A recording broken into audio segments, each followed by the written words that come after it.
আমরা যে উদ্বোধনটা সেটা আমরা একটা ছোট্ট গাছের প্রাণ থেকে আমরা সেই উজ্জীবনটা করতে যাচ্ছি। আমরা একটা গাছের জীবনের সঞ্জীবনের মাধ্যমে আমরা চাচ্ছি যে আমাদের বৈষম্য বিরোধী ছাত্র আন্দোলনের যে উন্মেষটা ঘটেছে, যে পরিবর্তনটা ঘটেছে, সেটা যুগ যুগ টিকে থাকুক এবং যুগ যুগ মানুষ জেনে যাক। তো তোমরা তোমাদের আশেপাশে বাসায় যেখানে ফাঁকা জায়গা পাবা সেখানে একটি বৃক্ষ রোপণ করে দিবা, কারণ এটা আমাদের সকলেরই দায়িত্ব যে প্রকৃতিকে কিভাবে বাঁচানো যায়। তো আমরা বৈষম্য বিরোধী ছাত্র আন্দোলন থেকে সেই প্রোগ্রামটি আয়োজন করেছি, সেই কার্যক্রমটি করেছি।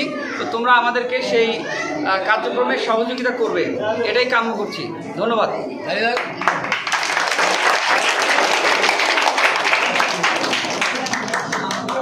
আচ্ছা সবাই একটা করে গাছ নিবা, হচ্ছে বের হয়ে যাওয়া, তাহলে আমাদের দিতে সুবিধা হবে। যাও, যাও, যাও, যাও, যাও, হ্যাঁ,